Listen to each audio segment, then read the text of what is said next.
Good morning friends, प्रभात English classes में आपका स्वागत है। जहाँ कल की बात जहाँ तक रह गई थी उससे आगे मैं आपको कुछ पढ़ा रहा हूँ। देखिए, कल मैंने आपको बता दिया था कि भौतिक राशियाँ हम पढ़ाएंगे अब आगे से। तो देखिए,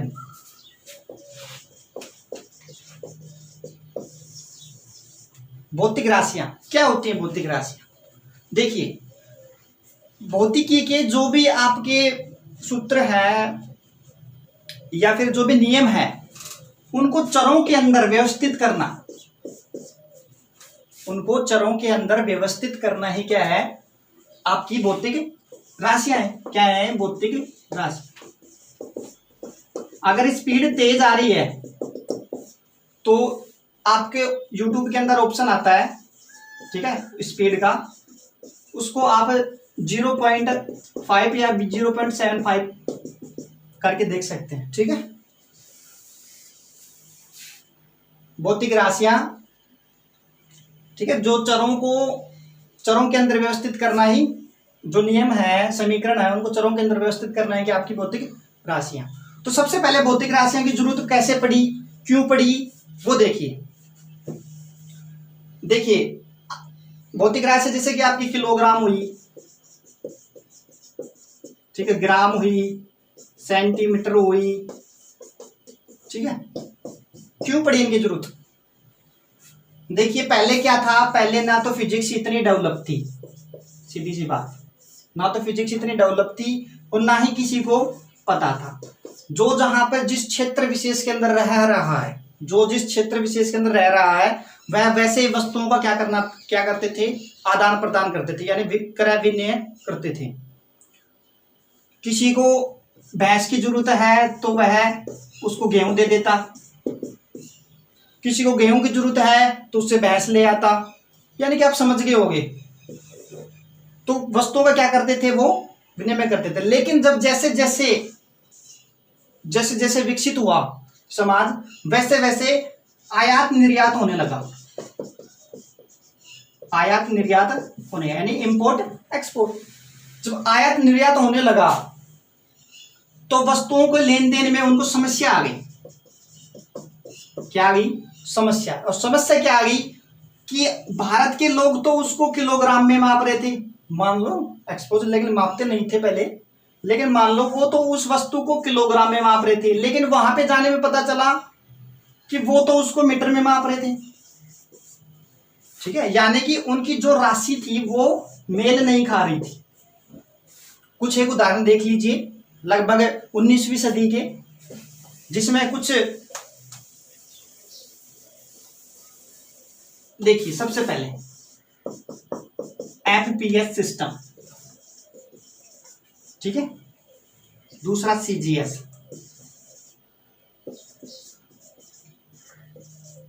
तीसरा MKS, ठीक है। जो आपके जो FPS सिस्टम था पहले, ब्रिटिश लोगों का था। ये कहाँ का था? ब्रिटिश लोगों का। वो क्या करते थे, लंबाई मापने के लिए फुट का प्रयोग करते थे। किसका करते थे? फुट का। लंबाई मापने के लिए फुट का, वजन मापने के लिए पाउंड का, समय मापने के लिए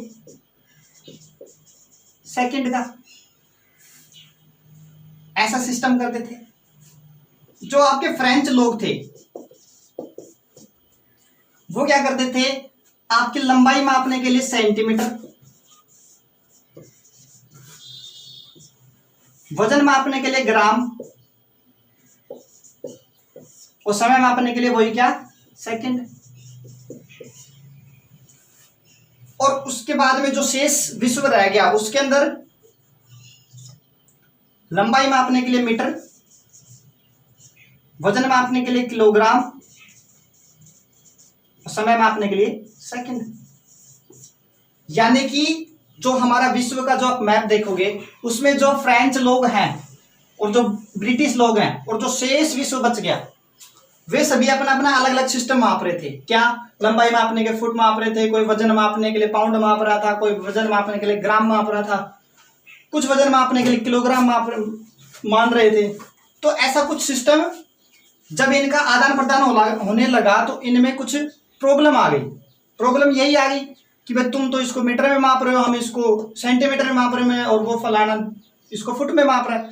तो इनको क्या किया जाए, इनको एक जगह व्यवस्थित किया जाए ताकि आगे कुछ प्रॉब्लम ना रहे और सभी का जो मान है ना किसी को हानि हो। ना एक 1960 के अंदर, कब पूछ लेते हैं कई बार, ये सन 1960 के अंदर अंतरराष्ट्रीय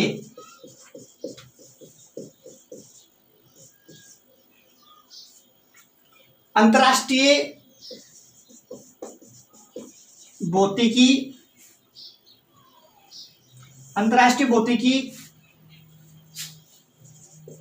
शाला में, ठीक है, अंतरराष्ट्रीय भौतिकी शाला में एक मीटिंग हुई, ठीक है। और उस मीटिंग के अंदर निर्धारित किया गया, क्या निर्धारित किया गया, उस मीटिंग के अंदर निर्धारित किया गया कि किलोग्राम हम किसे कहेंगे, मीटर हम किसे कहेंगे, सेंटीमीटर हम किसे कहेंगे, ठीक है। ये सभी का निर्धारण किया गया कब, 1960 में। कहां पे है ये, अंतरराष्ट्रीय भौतिकी प्रयोगशाला जिनेवा के अंदर। और जिनेवा का नाम आपने सुने रखा होगा जीके के अंदर, स्विट्जरलैंड, बहुत अमीर देश है। कभी पढ़ लिख लो, पैसे आ जाए तो चले जाना, बहुत अच्छा महसूस करोगे, ठीक है।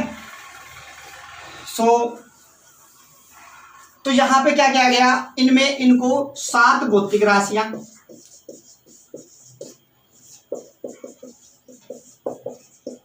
और 2 संपूरक राशियां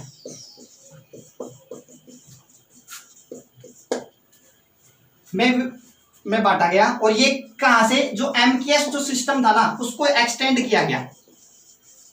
जो एमकेएस सिस्टम अभी बताया था मैंने आपको, उसी को क्या किया गया, एक्सटेंड करके, और एसआई यूनिट बनाई गई इनकी, system, international system of units, international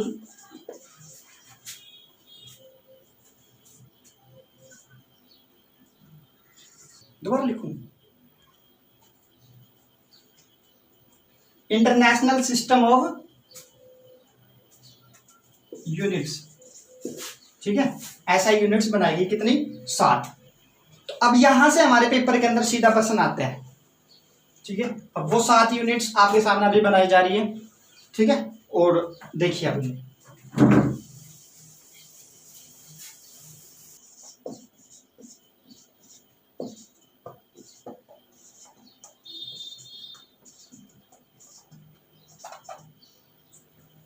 सबसे पहले क्या आएगा आपके पास में, लंबाई, भार, समय और आपकी विद्युत धारा और आपका तापमान, पदार्थ की मात्रा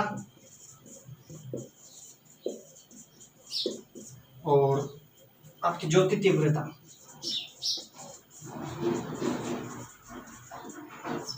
ठीक है, ये 7 भौतिक राशियां हैं, संपूरक राशियां बाद में करवाएंगे, ठीक है। और किसी को ये भार तो समझ में आ रहा होगा ना, भार क्या है, ठीक है। अब इसके बाद में समझा देंगे वैसे भार क्या है।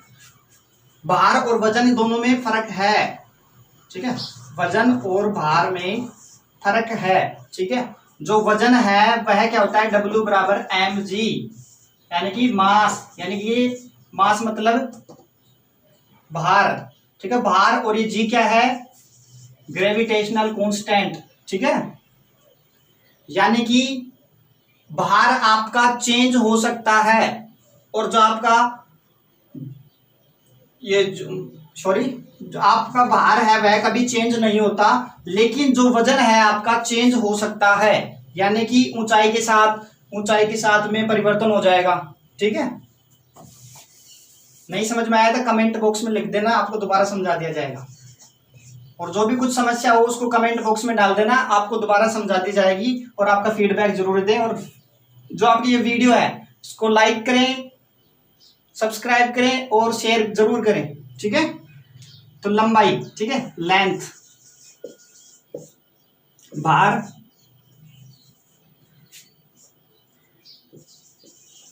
मास, टाइम, ये क्या है, भौतिक राशियां हैं,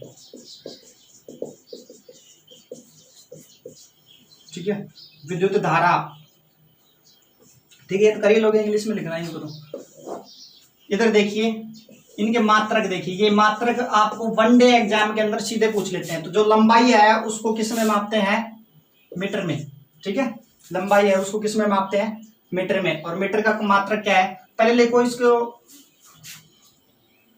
ऐसे लिख लेते हैं इसमें मीटर और फिर उसका मात्रक, ठीक है। इसके मीटर को क्या लिखेंगे हम, एन, ठीक है। सही समझ में आ जाएगा ना अच्छे से, बोर्ड थोड़ा छोटा है तो आगे और लिखना पड़ेगा।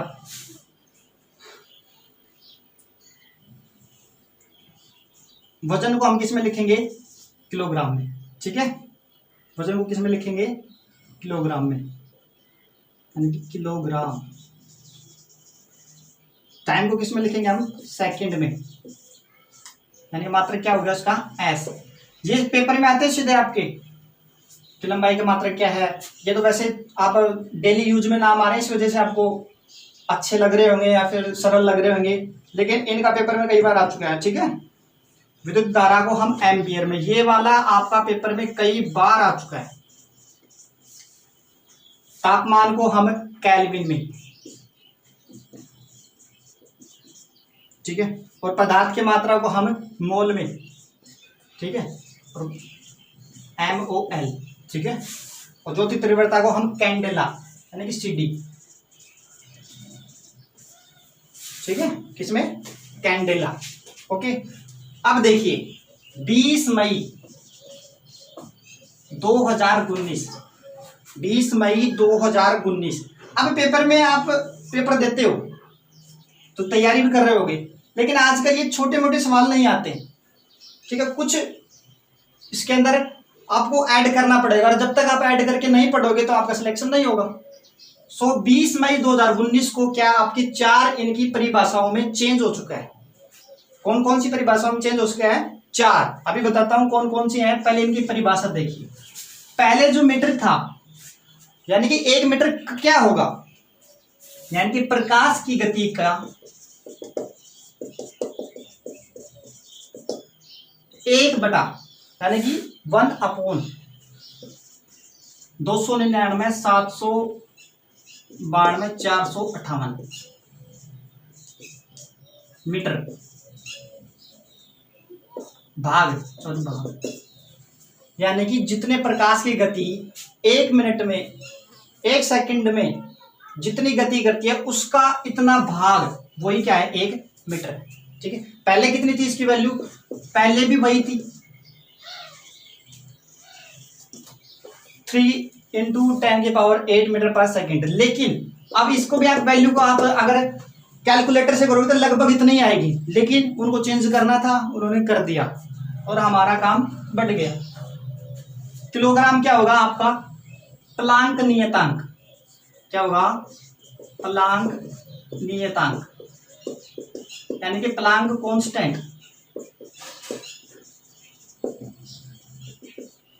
और इसका मान कितना है, 6.022 × 10⁻34, 6.022 × 10⁻34, ठीक है। टाइम क्या है, समय। जो सीजियम एटम है आपका, सीजियम 133, जिसका एटॉमिक मास 133 है, सीजियम एटम है, उसका एक अणु है, उसकी एक कक्षा से दूसरी कक्षा में जाने में जितना समय लगता है वही क्या है, सेकंड। एक अणु की कक्षा में, एक कक्षा से दूसरी कक्षा में जाने में लगा समय, ठीक है। अब कक्षा है ये आपको केमिस्ट्री में समझा दी जाएंगे अच्छी तरीके से जब केमिस्ट्री पढ़ाई जाएगी। अभी तक केवल इतना ही करेंगे कि सेकंड का परिभाषा क्या है, सीजियम 133 एटम के एक अणु की कक्षा में दूसरी कक्षा में जाने में लगा समय, ठीक है। विद्युत धारा, विद्युत धारा क्या होगी 1.6 इंटू 10 के पावर माइनस 19 कूलम। तापमान क्या होगा आपका 1.38 इंटू 10 के पावर माइनस 23 जूल पर केल्विन, जूल पर केल्विन। इसे क्या कहते हैं बोल्ट्जमैन कांस्टेंट। ठीक है, बोल्ट्जमैन नियतांक।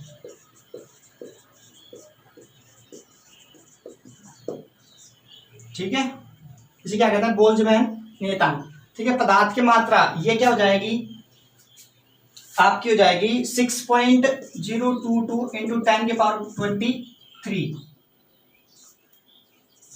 ये कितनी हो जाएगी 6.022 इंटू 10 के पावर 23 मोल। यानी कि इसको क्या बोलते हैं एवोगैड्रो संख्या, एवोगैड्रो नंबर यानी कि एवोगैड्रो संख्या। और इसकी परिभाषा नहीं है। ठीक है, तो यहां से सबसे इंपॉर्टेंट देखिए, आप इसका एक बार रिवीजन कर लेते हैं। जो चेंज हुई है वो चारों की चारों कौन सी है आपके सामने देखिए। एक तो ये जो प्लैंक नियतांक है ये एक नंबर, एक आपके सामने ये बोल्ट्जमैन कांस्टेंट है, यानी कि आपका क्या रह जाएगा, ये थोड़ा ऐसा हो गया, इसको ऐसे कर लेते हैं। ठीक है,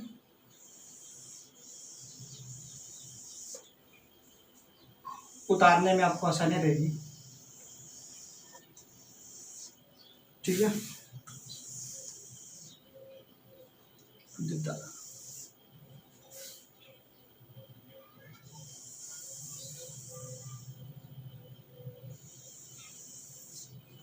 दूसरा मार्कर ले लेते हैं। ठीक है, एक आपका ये पदार्थ की मात्रा 2, एक आपका तापमान 3, एक विद्युत धारा 4। ये चारों के चारों अभी 20 मई 2019 को चेंज हुए, यानी कि चारों के चारों आपके लिए इंपॉर्टेंट हैं। ये चारों के चारों आपके लिए इंपॉर्टेंट हैं और इनकी परिभाषा आपको याद करनी जरूरी है। पेपर में अब से पहले जो भी पेपर हुए हैं उनमें एक में भी नहीं आया अभी। हालांकि रेलवे जैसे एग्जाम बोर्ड है आपके, वो ऐसे अटपटे प्रश्न उठा लेते हैं, तो सो आपको पढ़ना जरूरी है। तो इनकी वैसे परिभाषा पहले भी याद ही थी आपको, 3 गुना 10 के पावर 8। अब क्या हुआ, थोड़ी बहुत ही तो चेंज हुई है, बात तो वही है। ठीक है, सो आज के लिए इतना ही, बाकी का कल। Thank you and have a nice day.